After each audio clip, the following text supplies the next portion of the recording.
ஆன்மீக அன்பர்கள் அனைவருக்கும் தெய்வீக எண்ணங்கள் யூடியூப் சேனலின் சார்பாக அன்பான வணக்கங்கள். இன்னைக்கு நம்ம தெய்வீக எண்ணங்கள்ல பார்க்கக்கூடிய மிகவும் ஒரு முக்கியமான பதிவு, நாளை சக்தி வாய்ந்த மகாலய அமாவாசை நாள். இந்த அமாவாசை தினத்துல கல்லுப்பில் இந்த ஒரு பொருளை மறைத்து வைக்கும் பொழுது நம்முடைய குடும்பத்தில் சுபிக்ஷம் அதிகமாக நிலவும், செல்வ வளம் பெருகும், கடனும் தீரும். சக்தி வாய்ந்த இந்த அமாவாசை வருடத்திற்கு ஒரு முறை வரக்கூடிய மிகவும் அற்புதமான ஒரு நாள். நான் சொல்லக்கூடிய இந்த நேரத்துல நீங்க இந்த பொருளை வைங்க, கண்டிப்பாக உங்களுடைய வாழ்க்கையில பல மாற்றங்கள் ஏற்படும். இதனுடன் சேர்த்து நாளைக்கு சூரிய கிரகணமும் இருக்கு. அமாவாசை வழிபாடு எப்படி செய்வது, இதை பற்றியும் இந்த பதிவில் தெளிவாக விரிவாக சொல்ல போறேன். பதிவை தொடர்ந்து கடைசி வரைக்கும் பார்த்து பயன்பெறுங்கள். தெய்வீக எண்ணங்கள் சேனலை இப்போதான் நீங்க முதல் முறையா பாக்குறீங்கன்னா கீழே இருக்கிற சப்ஸ்கிரைப் பட்டனை கிளிக் பண்ணிக்கோங்க, பக்கத்தில் இருக்கிற பெல் பட்டனையும் கிளிக் பண்ணிக்கோங்க. தினம்தோறும் ஒரு ஆன்மீக தகவல் கொடுக்குறேன், அது உடனே நோட்டிபிகேஷனா வரும், நீங்களும் பார்க்கலாம். மகாலய அமாவாசை வருடத்திற்கு ஒரு முறை வரக்கூடிய அற்புதமான ஒரு நாள். இந்த நாள்ல நம்ம தவறாமல் சில விஷயங்களை செய்யும் பொழுது, முக்கியமாக பரிகாரங்களை செய்யும் பொழுது அதற்கு பலன்கள் அதிகமாக இருக்கும்.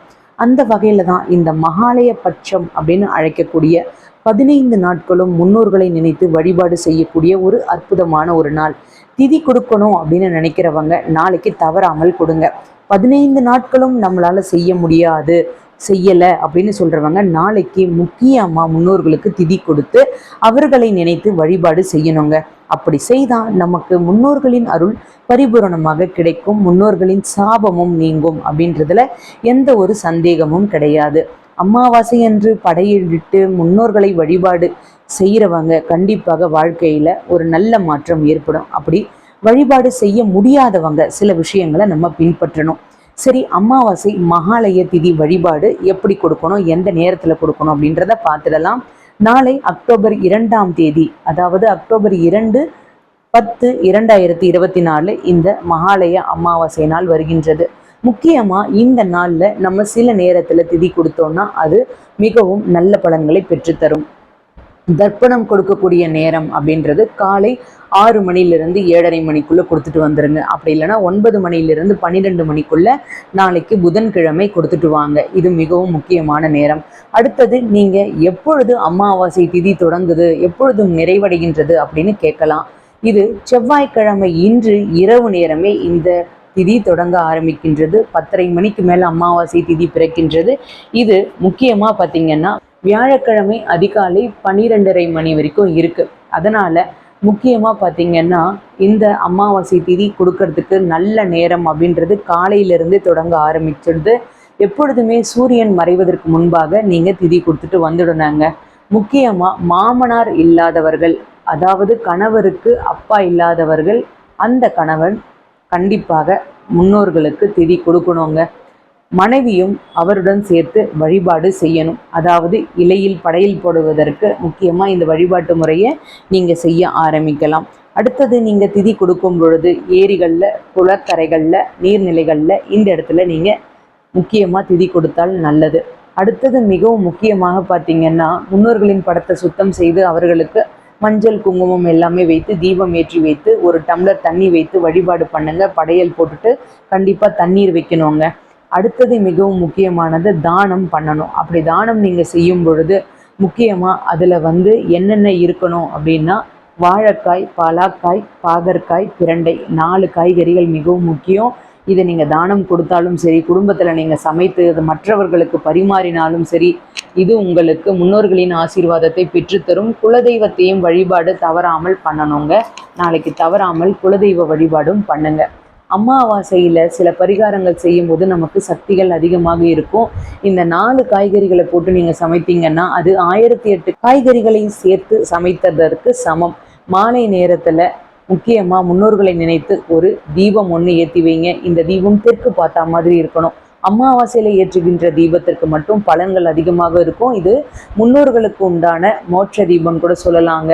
இந்த மகாலய பட்ச காலத்தில் நல்லபடியாக நம்மளை பூமிக்கு பூலோகத்துக்கு ஆசீர்வதித்து நமக்கு நல்ல பலன்களை அவங்க தரணும் அப்படின்றதுக்காக, அவர்களை திரும்பவும் வழி அனுப்புவதற்காக இந்த தீபத்தை நம்ம ஏற்றுவோம்.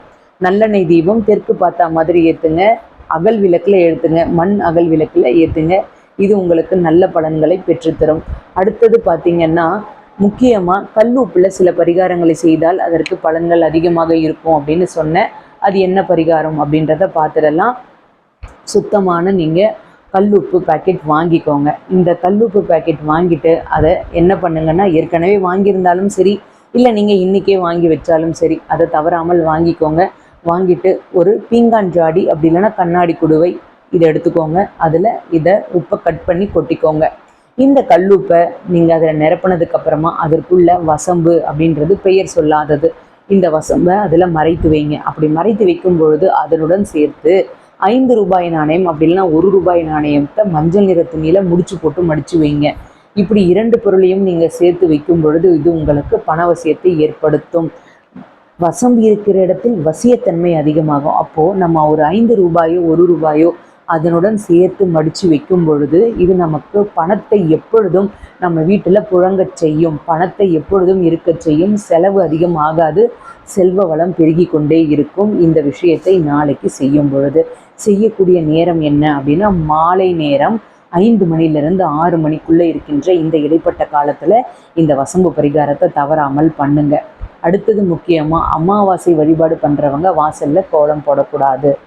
இப்படி நீங்கள் செய்யும் பொழுது முன்னோர்கள் நமக்கு ஆசீர்வாதம் அளிப்பார்கள் அப்படின்றதுல எந்த ஒரு சந்தேகமும் கிடையாதுங்க.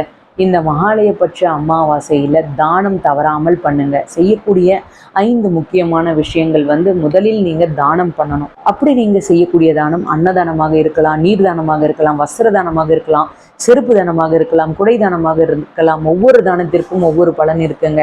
அடுத்தது காக்கைக்கு எச்சில் படாத உணவு வைக்கிறோம். வாயில்லாத ஜீவன்களுக்கு நாளைக்கு உங்கள் கையால் உணவு சமைத்து அவங்களுக்கு போடுங்க. கண்டிப்பாக உங்களுடைய வாழ்க்கையில் ஒரு நல்ல மாற்றம் ஏற்படும். உங்களுடைய கர்ம வினைகளின் தாக்கம் குறைய ஆரம்பிக்கும்.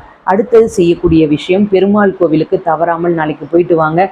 புதன்கிழமையோடு வந்திருக்கிறது, இது அதிவிசேஷமானது. நாளைக்கு சூரிய கிரகணம் இந்தியாவில் கிடையாது, வெளிநாடுகளில் இருக்குது. இந்தியாவில் சூரிய கிரகணம் கிடையாது. அதனால் நாளைக்கு கோவில் நடைகள் எல்லாம் திறந்திருக்கும். அமாவாசை வழிபாடு தாராளமாக நீங்கள் தரலாம். எள்ளும் தண்ணீரும் இறைத்து வழிபாடு பண்ணுங்க. இது மிகவும் முக்கியமானது. எள்ளும் தண்ணீரும் இறைத்து இந்த 15 நாட்கள் செய்யலைனாலும் நாளைக்கு இதை தவறாமல் செய்யுங்க. இப்படி செய்யும் பொழுது உங்களுக்கு நல்ல மாற்றங்கள் ஏற்படும். முக்கியமாக பார்த்தீங்கன்னா, அப்படி எள் தண்ணீர் இறைக்கிறவங்க அப்பா இல்லாத மகன்கள் தான் செய்யணுங்க. பெண்கள் இதை செய்யக்கூடாது.